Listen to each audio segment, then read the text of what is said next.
Good afternoon, everybody, or good morning for some of you that might be in the far west coast from us. Hello and welcome to today's webinar, Build an Inclusive Audience with Radical Readability. I'm Kristen Johnson, Local Arts Advancement Program Manager with Americans for the Arts.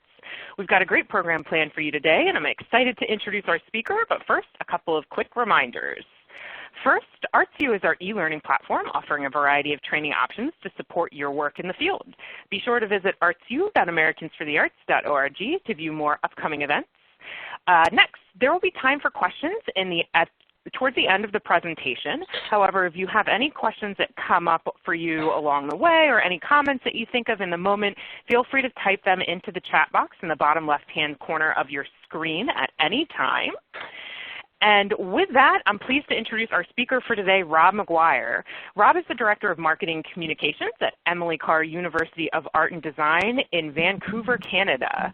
Before joining the university in 2017, he held marketing roles at Vancouver's renowned Museum of Anthropology and the Saskatchewan Jazz Festival, and taught copywriting at the University of British Columbia. Rob is particularly passionate about socially engaged art and cultural policy and supports projects that seek to educate, inspire, and build our communities.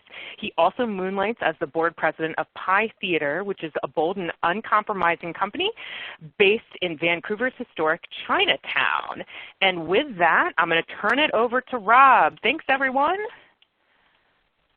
Thank you so much. And hey, everyone who's out there listening. It is super exciting to be here and to be honest, do my first ever webinar. So I'm really looking forward to this, and I hope you are too. So tiny little bit of disclaimer with regards to these slides, also probably related to be my first webinar, is that we had a little bit of tech challenges in terms of ensuring they translated properly to this platform. So at times the topography might be slightly little funky, but I see that as a little humorous bit on the fact that we are talking about text and copy and reading this whole time. But it should be pretty clear, just maybe a little less on brand than someone that is as visually sensitive as myself is used to. But nonetheless, I'm going to jump right into this to make sure that we all have time for questions later. So needless to say, first I want to tell you a bit about a trip I took last year. I went to Mexico City. It was purely a vacation. And I'm sure like many of you, when myself as an arts marketer go on vacation, I will often spend a lot of the time in museums and galleries. And so this place that you'll see on screen, the Museo Jumex, is an amazing contemporary art gallery in Mexico City. If you're ever there, I highly recommend that you check it out. And so while I was there, there was this exhibition that I was really excited to check out. It's called Memories of Underdevelopment, Art in the Decolonial Turn in Latin America, 1960 to 1985. I was very excited, so I jumped in the elevator up to the third floor and stepped out, and I saw the introductory text for this exhibition on the wall. And so you'll see that on the screen right now, and that was what was on the wall to introduce the exhibition to folks. So this is pretty typical for a contemporary art museum, and I'm reading it. I'm standing there trying to get an overview of what the exhibition is before I launch in and visit it, and I find myself struggling. I'm reading it over and over and over again. I found it very hard to concentrate long enough to get through this dense text. Now, competing for attention with the text itself were a lot of sounds. There were parrots squawking, there was random screaming. Again, this is very typical for a contemporary art museum. Now, one would think that I should not be having a problem reading this text. I'm on vacation. I'm not stressed out. I'm not in a rush. I'm a native English speaker. My mother was a teacher. I started reading when I was 3 years old. I thrived in school. I've nailed pretty much any essay I wrote from kindergarten through to grad school. In grad school, I actually studied international development studies, the subject of this exhibition. I'm the director of communications for a university. I should be the last person who's having trouble with a little bit of complex language. But I also have ADHD, attention deficit hyperactivity disorder. Now, contrary to popular belief, those of us who have ADHD don't actually have a lack of attention. We have an abundance of it. We pay attention to everything and all at the same time, our brains just aren't very good at ignoring stimuli that aren't important. We have difficulty focusing our attention on one thing at a time. So sometimes that can be a huge asset.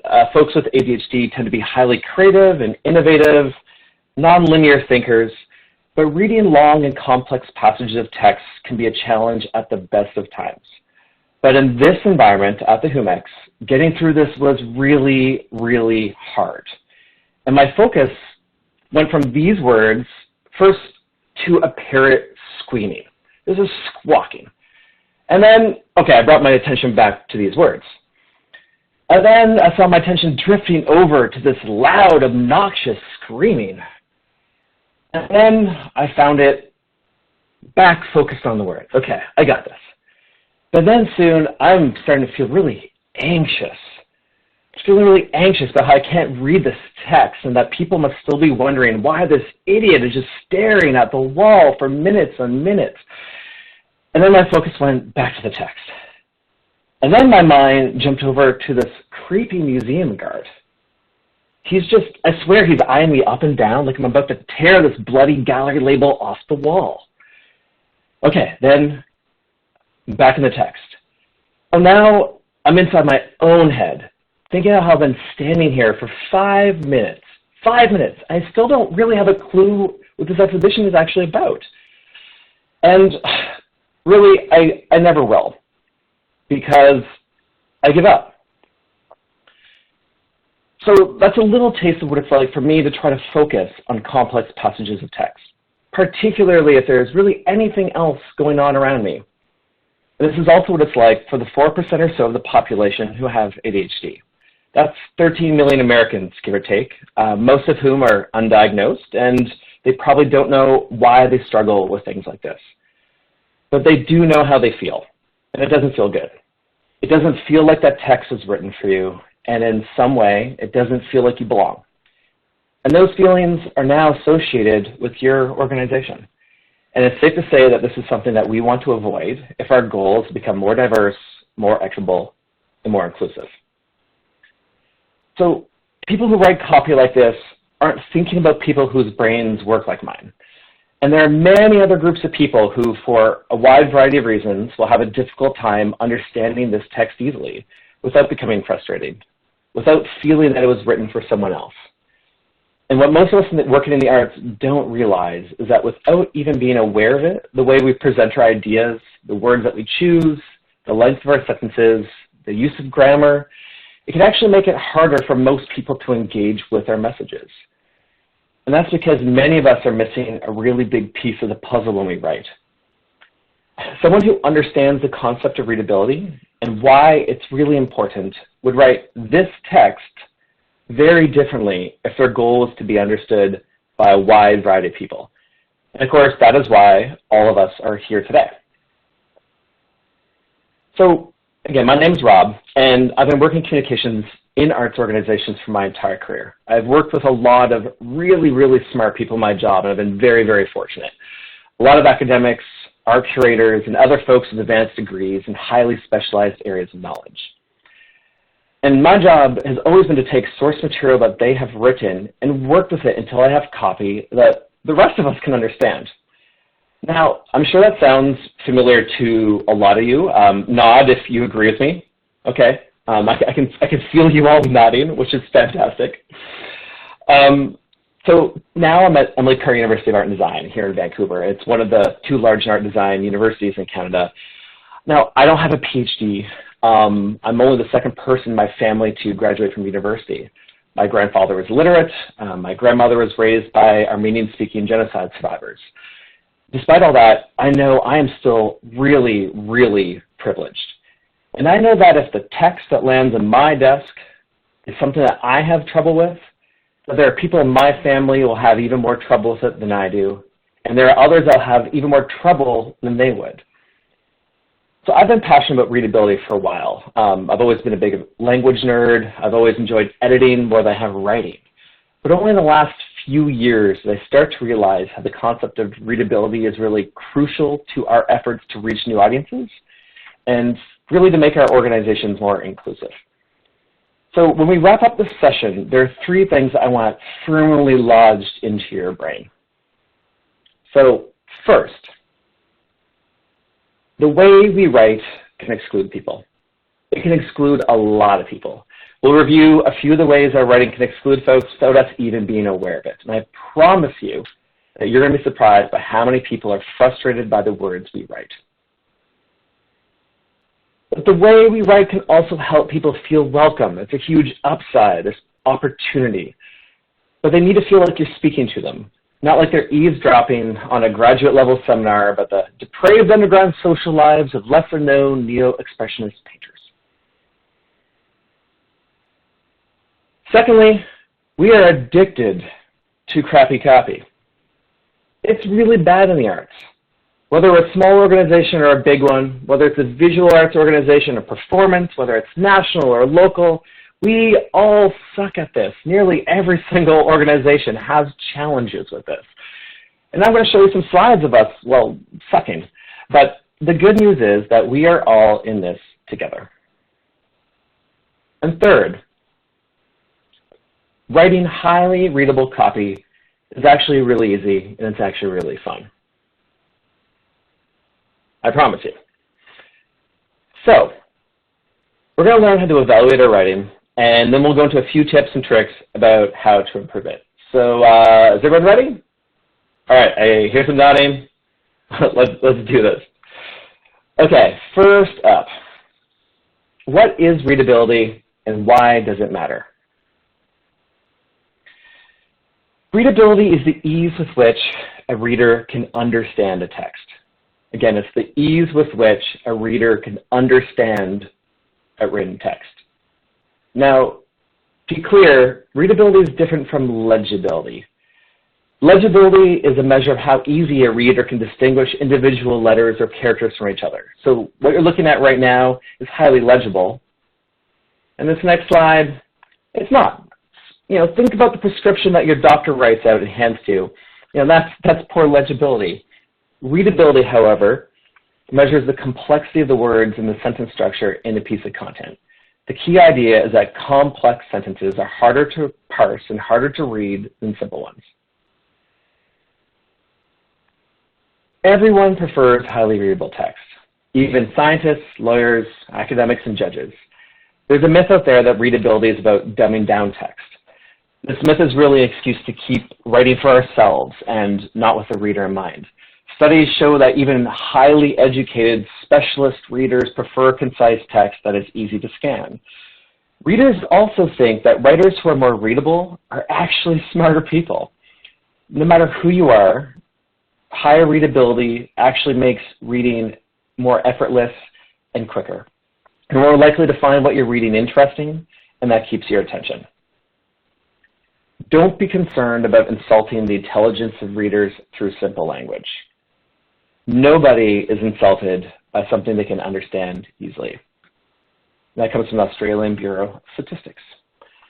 So, all that said, while readability and creating highly readable context is important for everyone, it's particularly important for people who, for a variety of reasons, may struggle with reading comprehension.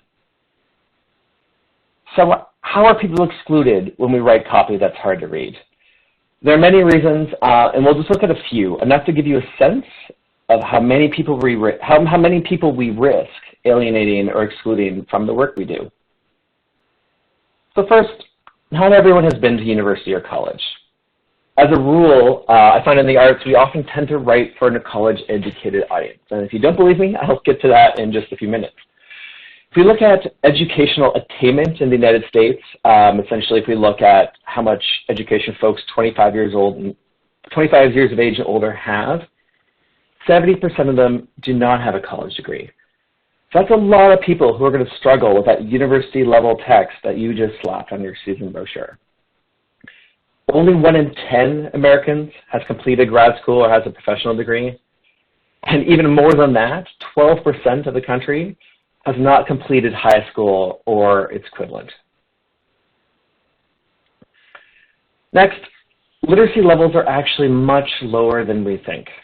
We take for granted that everyone can read well and read reasonably well. But in reality, that's not the case.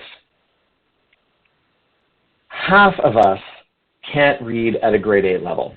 That's 50% of US adults. 20%, 1 in 5, read at a grade 5 level. And 1 in 7, that's over 32 million adults in the United States, have such low literacy skills that it would be tough for them to read anything more challenging than a children's picture book. They're functionally illiterate. Moving on. We weren't all born speaking fluently English. We have first languages other than English. That's quite obvious. Over 65 million Americans speak a language other than English at home. That's 1 in 5, and it's growing. Of course, this matters a lot where you live. Here in Vancouver, for instance, 40% of people living here have a mother tongue that is not English, and over 30% speak a language other than English most frequently at home. And of course, whether you're in Vancouver, United States, many folks who speak a language other than English as a first language do still understand English perfectly, but many don't. 40% of people who speak another language at home have what we would call limited English proficiency. It's a government term for those who have low levels of fluency. That's almost 1 in 10 people in the United States, and it's roughly half of folks who are immigrating today will arrive with this low level of English fluency, and this is even higher in urban centers.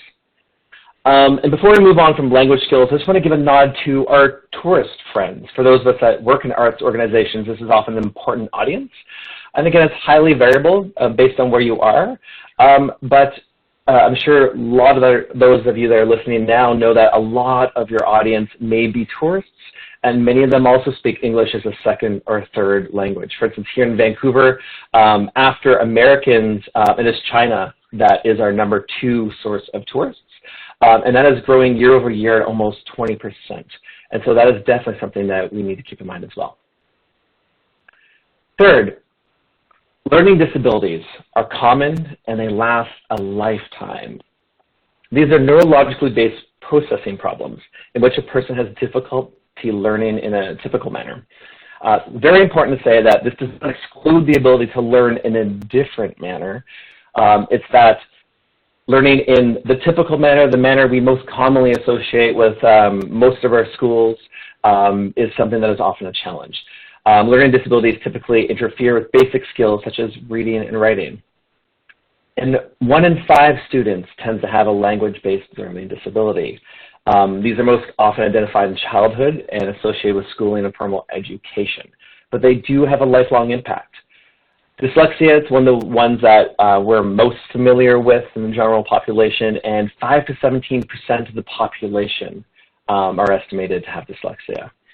They have trouble reading accurately and fluently, and also trouble with reading comprehension, spelling, and writing. Now, that's just a taste, but I want to give you a little sample of what else there is.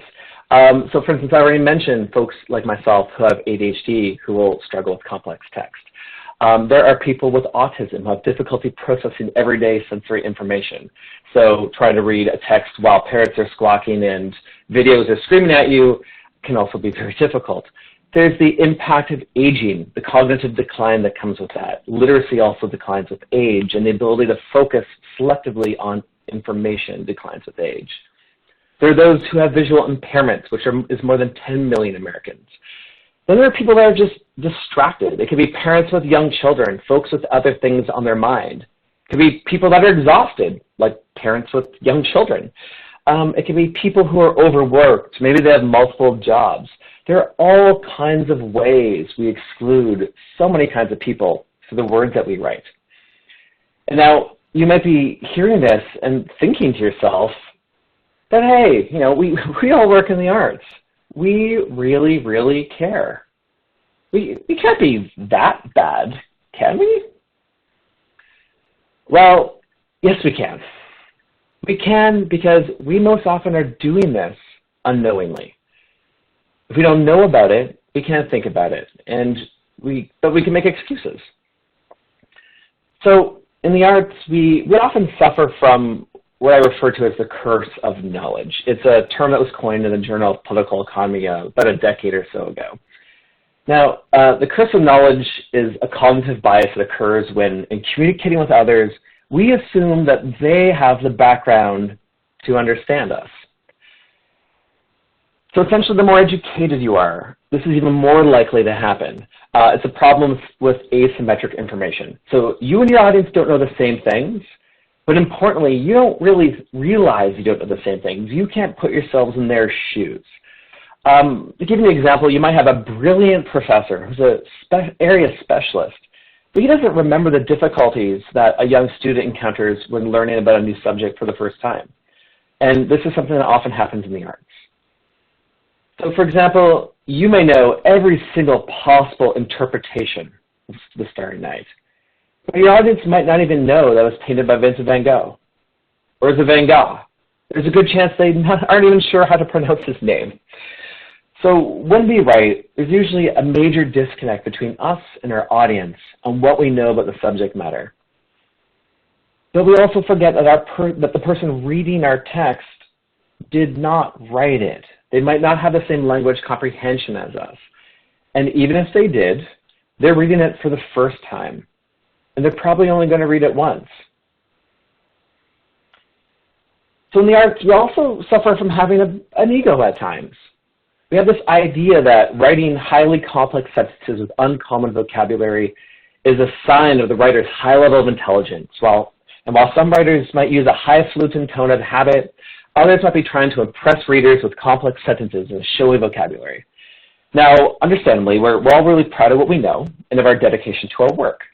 But as I mentioned before, this approach is misguided. There's this misconceived idea that long sentences and big words will make you sound smarter.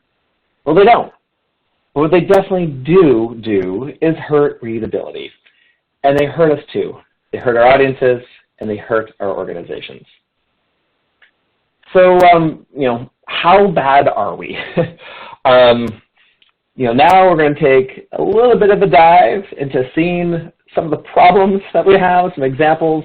But first, I just want to review the concept of readability and how we measure it. So, how do we measure readability? Well, we measure it with something called readability scores. And what is a readability score, you may ask? Well, it's a way that we measure whether written information is likely to be understood by the intended reader. Again, very important, the intended audience. So a computer essentially takes the text that we write, it calculates a score, and the score is usually depicted as a grade level. And the grade level equates to roughly what level of education someone will need, how many years of education they need, to be able to read a piece of text without significant difficulty.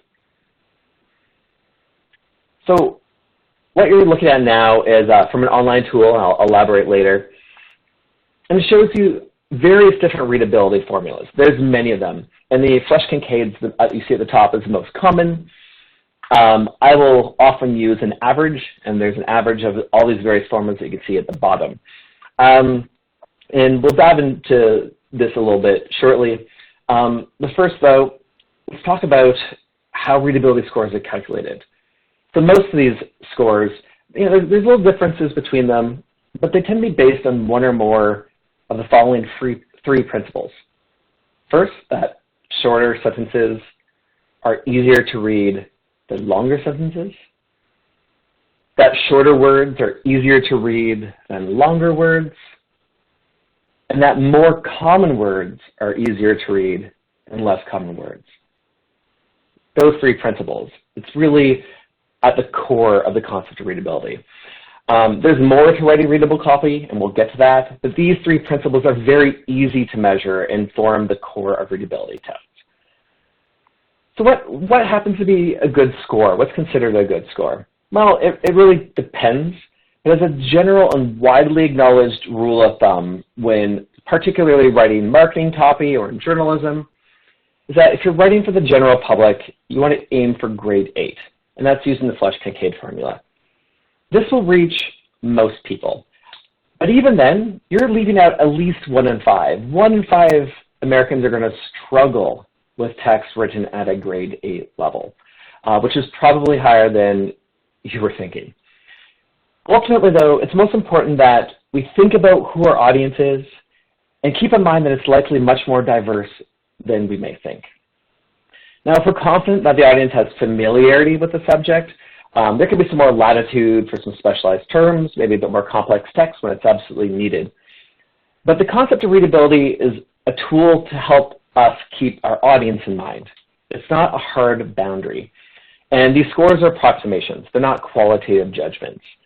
There are many things that don't take into account. For example, a text that's riddled with grammatical errors might receive the same score as one with perfect grammar. These scores are a really accurate guide for what they do measure. They're really accurate, and they're an excellent guide to help us improve our copy. So what does this look like in real life? I'll give you a few quick examples using some written works you may be familiar with. So, Green Eggs and Ham by Dr. Seuss, grade 1. Romeo and Juliet, Shakespeare's, at a grade 3 level. Harry Potter and the Goblet of Fire by J.K. Rowling is at a grade 5 level. One of my favorites, The Fellowship of the Ring by Tolkien, is a grade 6.5. Infinite Jest by David Foster Wallace is grade 8. Often surprises a lot of folks if you've thumbed through that massive epic book. And the New York Times rarely exceeds grade 10 and is often even lower than that. Now, aside from books, what does this look like in the arts? I'd say the arts aren't real life, but it's a very distinct subcategory of it at times, particularly when we're talking about writing and marketing. So we're going to look at some real-life examples of arts marketing. We're going to be looking primarily at some large organizations here that you're familiar with, because no one really likes it when we pick on the little folks. And I do want to emphasize that it might be a digital space, but I still want it to be a safe space. We're all friends here. We really all care about this work, no matter who's doing it. We're all passionate about the arts, and this is not meant to shame anyone. But with all of that said, let's dive into it and look at some examples. So first, let's take a look at the Museum of Modern Art. Here is their About Us page. Pretty straightforward.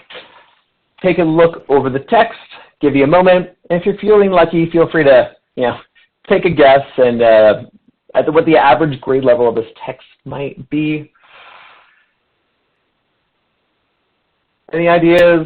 I'm going to now move forward, and if you look at the left side, you'll see all the various grade levels, and we'll just take a look at the average. The average grade level for the About page is 14. So essentially that means that you would need 14 years of education to be able to understand this without difficulty. So let's say it's about half of an undergraduate degree. And what you're looking at is from a tool I will show you later. It also gives you lovely, very quick to look at letter grades, but I'll dive into that more in a bit. First, I want to move ahead and show you some exhibition text, and this is where things often get scary with museums and galleries. So here is a page from MoMA's website about one particular exhibition, and the copy here, you'll see the readability level jumps up and is now at a grade level of essentially 16. So again, unless you're a university graduate, you are going to have challenges reading that copy. Moving ahead, let's move into the world of music, the Boston Symphony Orchestra. And this is from a season brochure of theirs, and it's actually a print piece. Took that copy, ran it through a readability calculator, and ouch, we actually have a grade level average of 20. So we are now up into well past a graduate degree. Maybe someone who's working on a PhD would have an easier time with this text, and many others would struggle with it. Let's take a look now at that lovely copy I showed you at the beginning of this webinar at Museo Humex. And this was actually, just as some background, this exhibition was a partnership with the Museum of Contemporary Art of San Diego. Take a look again. I won't ask you to read it because if you're like me, it might take a while. But in this case, the average grade level, 37. The algorithm can't even really handle it. It kind of breaks. But this is something that happens when the text is really not edited at all from the perspective of from the audience and with a lens on readability. It doesn't have an advocate truly fighting for it. Now, I want to take this a little bit home, bring this back north of the border. I don't want you to feel like I'm just picking on all of you down in the United States. And I'll take a look here at Ballet BC, a wonderful ballet company here in Vancouver. And here is some copy from their website. It is the background copy that tells you what they're all about. And it has an average grade level of about 20. And now, of course, I need to eat my own dog food. We're far from perfect here, something that we're working on, but we have a lot of web pages and a lot of copy to improve. And so I just picked something more or less at random, but really this is the web page that explains what the program is like for first-year undergraduate students. So really the target audience here is students in grades 10 through 12 and their parents. And, well, this is actually at a grade 15 or 16 level, which, as you can imagine, is not exactly ideal. So the last example from there I'm going to give you is the Kennedy Center, and there's a specific reason for this. It's because I want to look at the page for their award-winning accessibility office. So one would think that the accessibility office would have accessible copy explaining what they do. Well, it is actually at a grade 20 grade level. I will let you read into that what you may. Now, okay, fine. We've got some problems in the arts as you've seen, and I promise I'm not just cherry picking the worst examples. I essentially just went to a bunch of large companies and picked something more or less at random that caught my eye, and it's a bit of a chronic issue. But it's not just the arts that have a problem with this, of course, right? Other organizations do as well.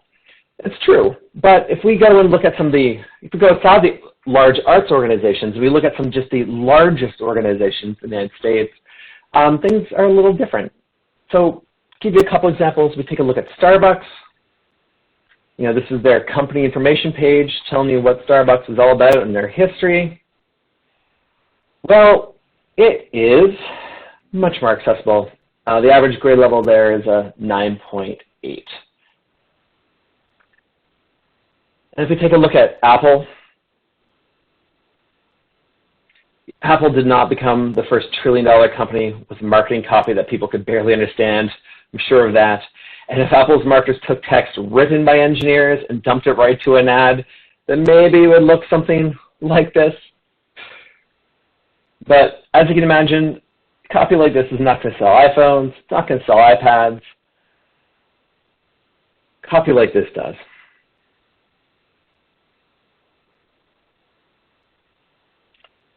And the readability for their page is an average of 7.8. Flush Kincaid grade level is actually at 6. It's very, very accessible. And I just want to note that, as far as I'm concerned, people might look at these companies and point to how many resources they have, but again, this is something that, as we'll see, is very easy for us to implement. We're not getting our butts kicked by Starbucks and Apple because they have all this money. It's often because they test everything. It's really important there's a return on investment, that every web page, every word, every sentence is optimal. And that is something that we could do without a great deal of money. I'm sure many of you have run A/B tests with copy before. Maybe you've run one in MailChimp. Maybe you've used Unbound on your web pages before. But I guarantee you that many of us, if not most of us, don't test our copy at all or as much as we could. And that's a great opportunity to improve how we write about ourselves in our programs. Anyway, enough. We get the point. We've got some issues to work on. Now's the fun part. Now we get to talk about some solutions. So, how do we write highly readable copy? The most important thing, there's nothing really sexy or special about this, and we learn and apply the principles of plain language. And if you've ever worked as a journalist, I'm sure a few of you have, this will sound very familiar because this is done every single day by journalists. It's their bread and butter. Long ago, newspapers learned that there's a direct relationship between using plain language and their readership numbers. And studies showed that even a tiny increase in readability would greatly increase their readership. So take a look at this headline. The headline is very easy to understand. You only need to read it once. Now, what it's talking about isn't necessarily easy to understand, but that's not why we're here. We'll put that aside. So what is plain language exactly? Plain language is writing your audience can understand the very first time they read it. No one wants to read a news article more than once. They don't want to read a marketing copy more than once either. Plain language is copy that is clear, it's concise, and it's well organized. So to get there, I want to share 5 principles of plain language with you. This is the meat of our session today, or the beyond burger of the session if you prefer. It's not exhaustive, it's just a few principles to get you started, and it'll be more than enough to help you right away leave this and improve the copy that you are working on today. So let's dive into this. Principle number 1, use short sentences. Surprise! There's nothing that difficult about this. Simply shortening the length of your sentences will lead to the most impressive improvements in your readability score. You need to be concise. And if you can only do one thing, do this. This hot mess from the museum, it is actually only 3 sentences. That is it. So ask yourself, when you're looking at your draft copy, can you split a long sentence into 2 or more? I promise you there's at least one that you can. And I'll just give you an example that I made up. Thanks to a generous donor, the museum now offers free admission on Sundays and will continue to do so until December 31st, 2020. Well, there's no reason that can't easily be split into 2 sentences, and it immediately becomes more readable. It's very simple. It makes a huge difference. Now, after you've split up sentences, go back to each word. Challenge every single one. Ask yourself, are you being redundant? Is there a more concise way of saying the same thing? Be absolutely ruthless. So instead of a sufficient number of, simply use the word enough.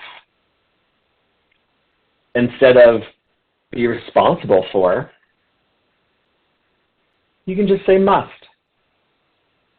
At this point of time becomes now. An added bonus. Hey, Rob. Yes? Can you wait like 2 seconds before you switch the slide? I'm just having a little bit of lag.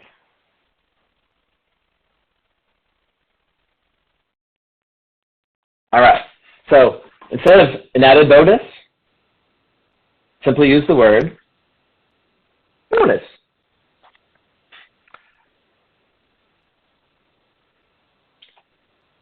So during the course of,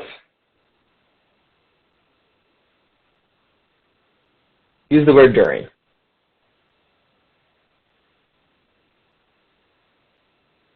Next.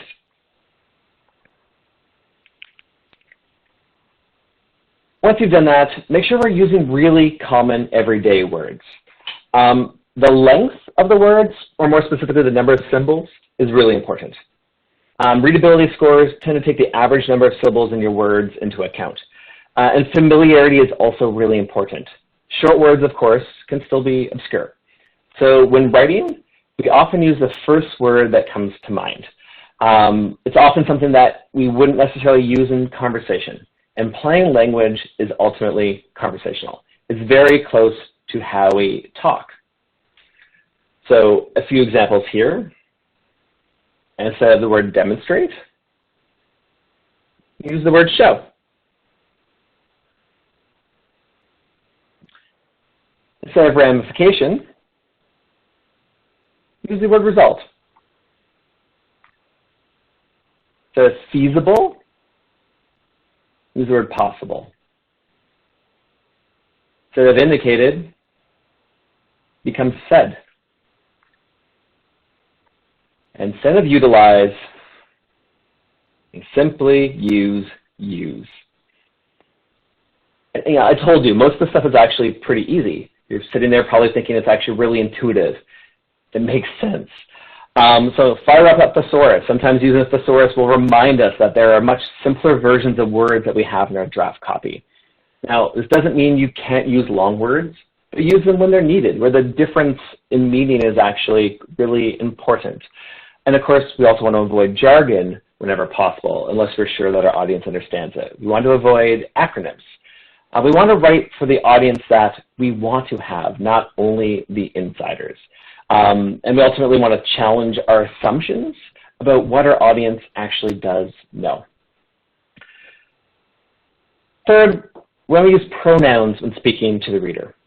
Two of the most powerful words in the English language are you and I. Or often with arts organizations, those words are you and we. So pronouns help the audience picture themselves in the text and they relate to what you're saying. More often than any other single technique, using you can pull users into the information. It makes the text relevant to them. It keeps their interest. It makes them more engaged. So for instance, instead of saying that the original sales receipt must be provided, be direct. You must provide your original sales receipt. Or the museum will process applications within 30 days of receipt. Again, it's about us. We're the museum. We process your application within 30 days of receiving it. Fourth, use the active voice. The passive voice is for suckers. So in structuring a sentence, the active voice is a better choice most of the time than the passive voice. The active voice describes the sentence where the subject performs the action stated by the verb. Think of the subject as your actor, and it is acting upon the object. In other words, the actor does something to the object. In the passive voice, the object has something done to it by the actor. So in real life, you would never say something like, my car was driven to work by me. You wouldn't say, breakfast was eaten by us this morning. So why do we say things like, a new season was launched by the company? Instead, the company launched a new season. Straightforward. Or even better, we launched our new season. One would not say the vodka was consumed by the oboist. Put into the active voice, the oboist consumed the vodka. Or better yet, the oboist just drank that vodka. And our fifth tip here is do not hide your verbs. Use the strongest, most direct form of the verb possible. Verbs are the fuel of our writing. They give our sentences power and direction. They liven up our writing. They make it more interesting. Too often we hide verbs by turning them to nouns. It's a very odd thing that we do, but we all do it. It makes them less effective. It uses more words than we need. Governments have typically been, and traditionally been, terrible at this, but many of them have acknowledged this in recent years and have adopted principles of plain language. So you see a few examples here of some typical government speak. And I'll just use the first one as an example. To trace the missing payment, we need to carry out a review of the agency's accounts so we can gain an understanding of the reason the error occurred. Well, to unhide those verbs, you'd say to trace the missing payment, we need to review the agency's accounts so we understand the reason the error occurred. You don't carry out a review, you simply review. It is sufficient. And similarly, rather than making an application, we simply apply. It's something that if you go back and look at your writing, it probably happens more often than you realize. And the good news is it is something that's very, very easy to fix. So those are 5 principles. Each one of them is a whole category of areas in which we can really quite quickly make our copy more readable and start writing in plain language. So if you want to jump into it, well, where do we start?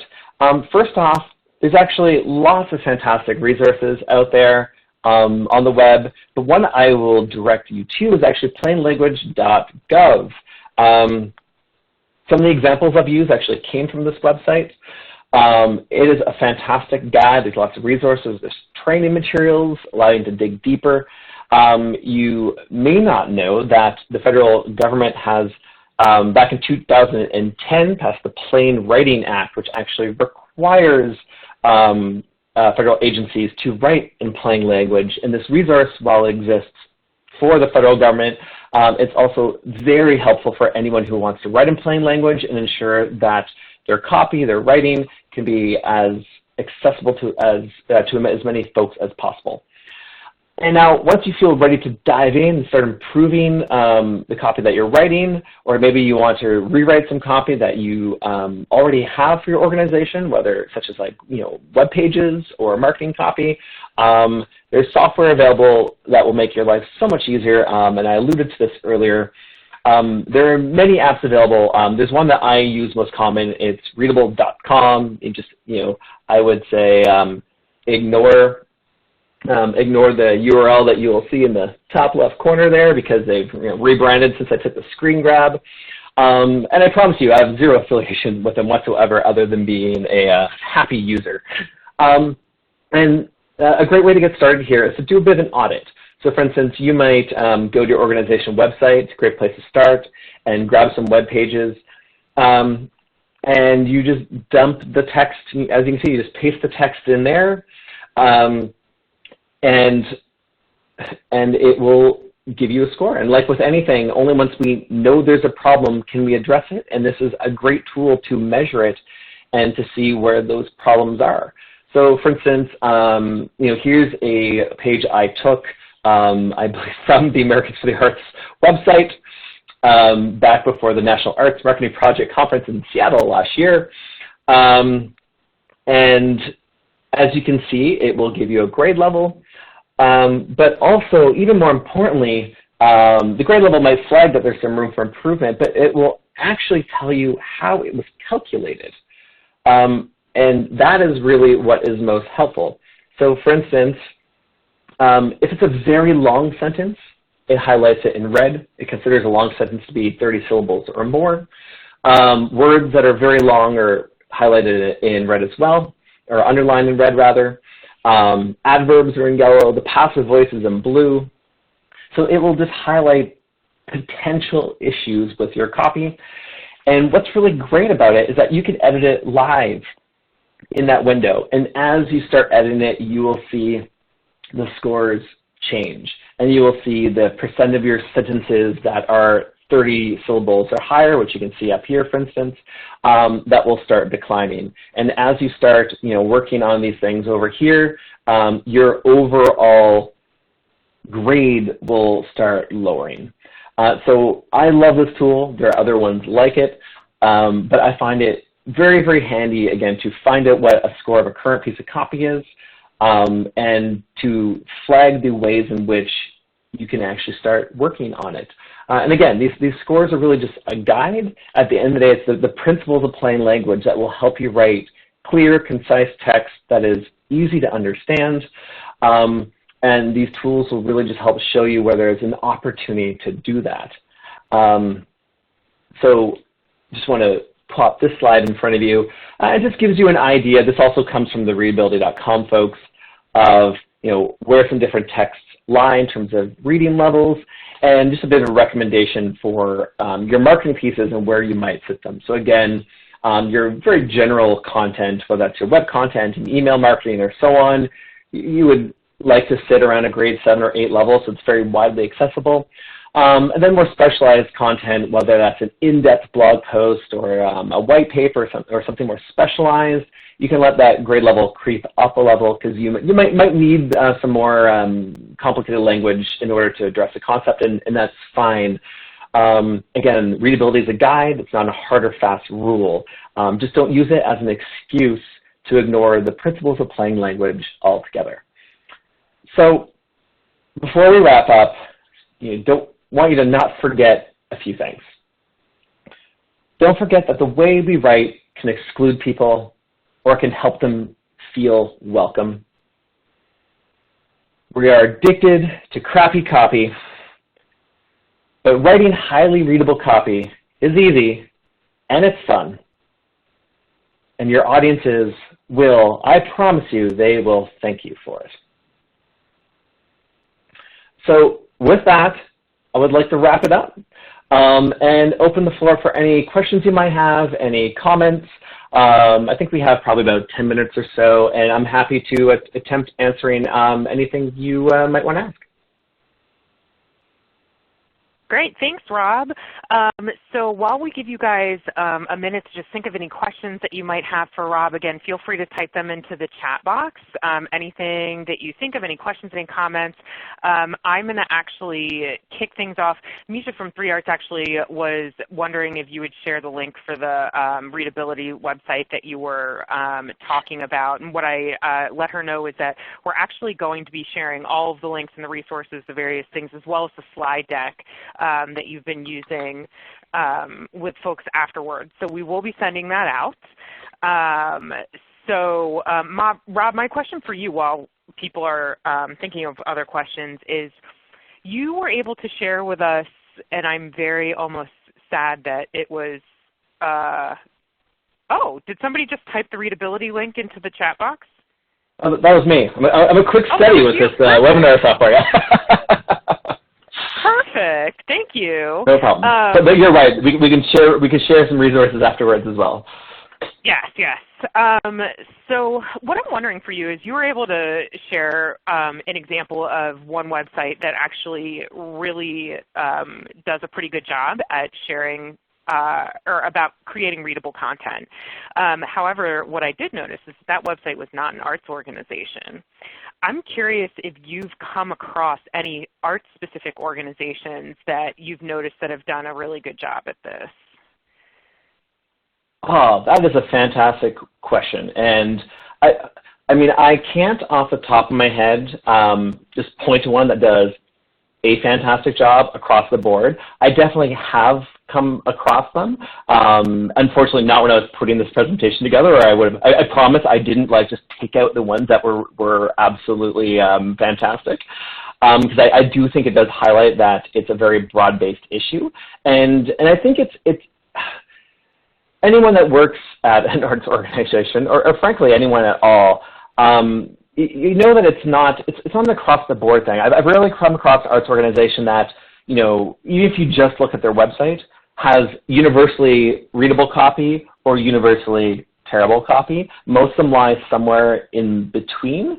And that's often I think a tip I would give when people ask how to get started. It can certainly feel overwhelming. For instance, even amongst my own staff here at Emily Carr University, when we look at our website, which is a quite massive university website, there's certainly a lot of pages that need to be rewritten with the principles of plain language in mind. And the work really seems overwhelming. And so the approach that we're taking, and this is what I would recommend to anyone out there, is to ensure that the pages that people see the most frequently get addressed first. And a great way to do that for any of those that are familiar with Google Analytics is to go into Google Analytics or whatever you use for your website analytics and find out what your most popular pages are. And you can take off a bite-sized chunk. So maybe you just start with the 10 most frequently accessed pages, and then one by one work on those. Because you might have hundreds and hundreds of pages on your website, but the reality is it's probably a couple of dozen of them that are making up 80% of the views.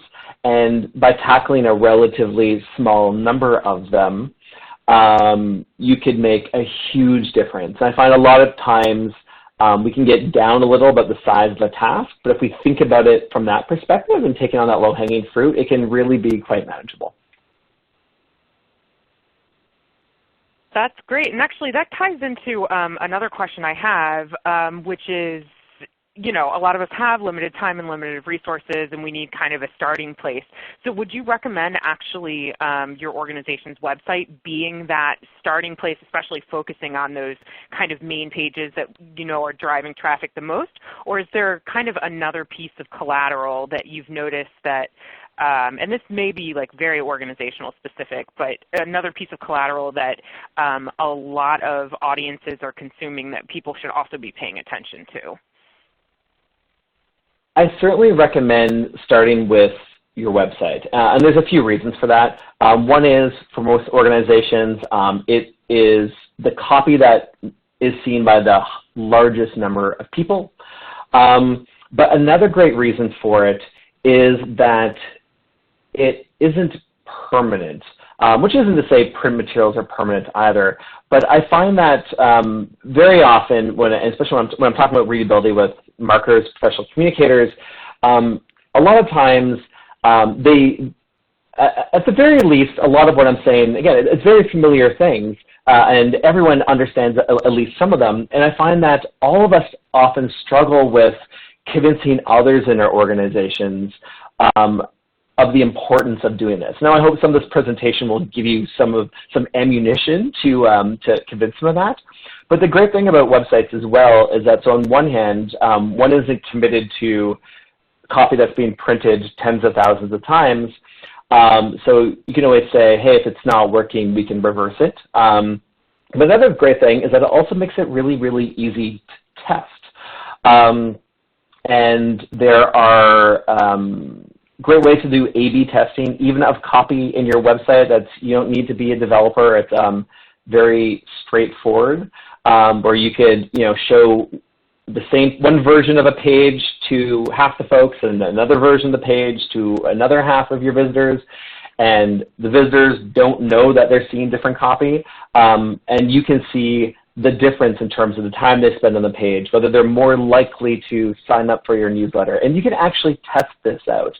And I find often if you're arguing with someone about the importance of this, a test or two might be what you need to convince them that it actually works. So that's a good reason to really start with websites. And I would say another place I really recommend starting is with email newsletters, which is, I recommend it for the same reasons. Again, especially if you use software like MailChimp or other forms of email marketing software, it's really easy to run A/B tests on your email newsletters as well, and to see how people respond to different pieces of copy. And of course, both your website and both your email newsletters tend to be really broad-based. I mean, unless your organization is very, very niche, those are communications tools that are reaching a wide variety of people, whereas like some of your other publications are likely to be much more niche. And I would certainly recommend focusing on the communications tools that you use to really reach quite a general public, because while readability is important to everyone, again, you know, even scientists prefer reading copy that is clear and concise, it's even more important when the intended audience is more broad. Great, thank you. So we actually have a question from Colin who's wondering if you know of any examples of organizations that are putting out multiple versions of the same material. Ooh, that's a good question as well. I'm going to assume that by multiple versions of the same material, if you're talking about digitally, I would probably say that most organizations, especially once you get over a certain size, are doing this. Like when it comes to digital marketing these days, doing multiple versions and testing them really is bread and butter.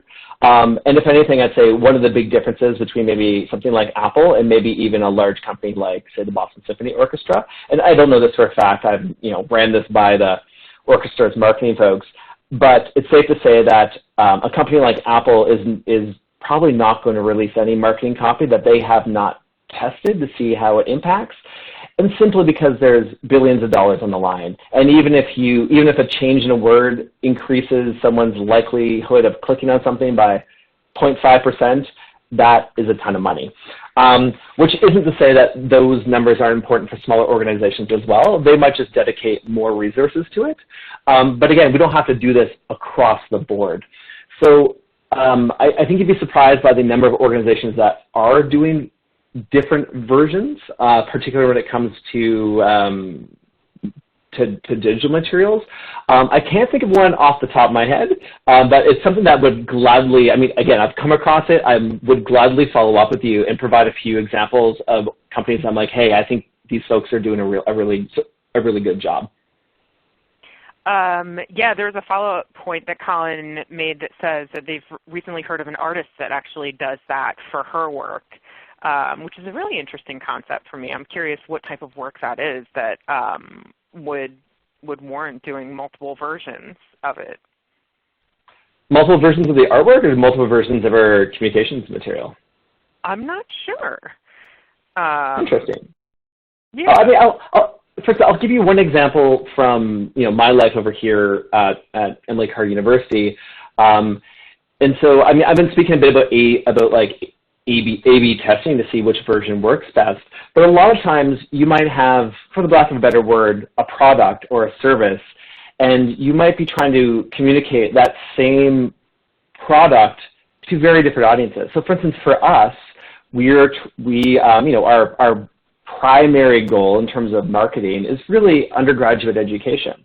And our two major audiences when we are trying to explain about our programs are 16-year-olds and their parents. So they're massively different. They have different interests at stake.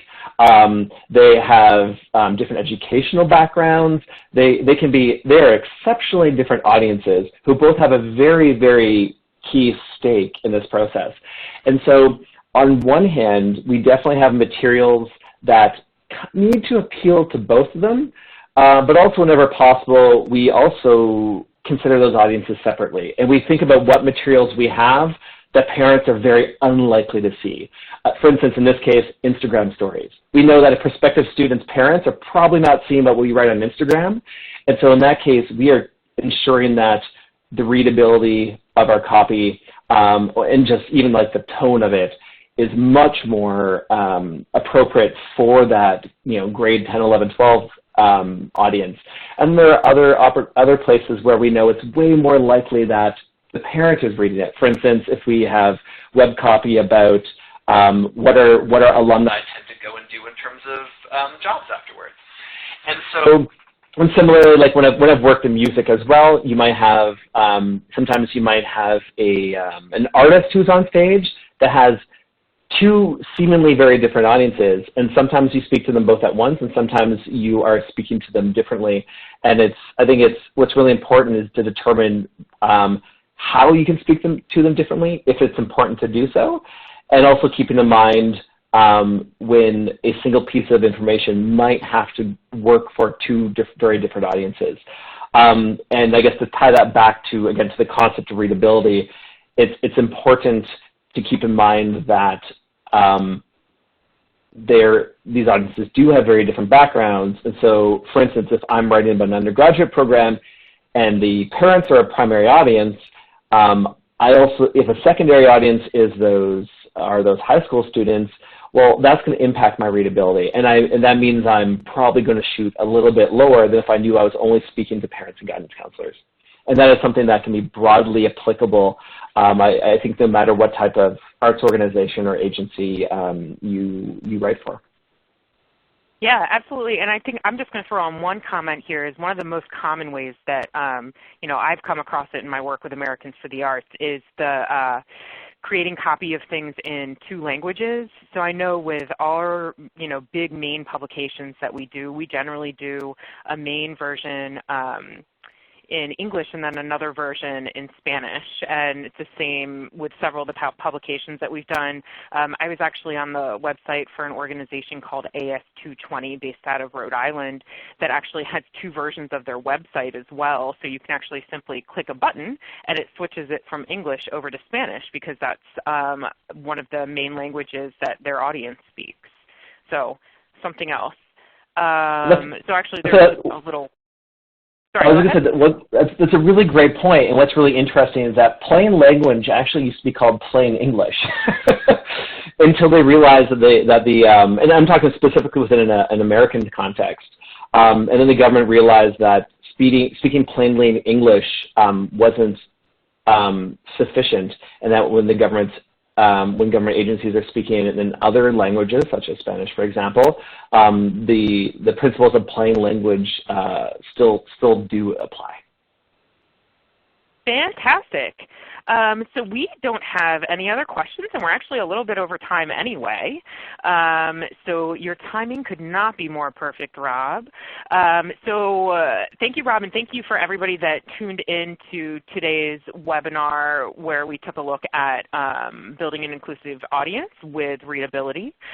Just a quick reminder again that this webinar was recorded and will be available for replay in about 24 to 48 hours. And actually, when we upload the recording, we'll also upload all of the various links and resources that Rob talked about, as well as the slide deck, like we mentioned. So be sure to visit us back at rcu.americansforthearts.org for other training opportunities, and check back at the event page for the uploaded recording and resources. And thank you, everybody, so much for tuning in.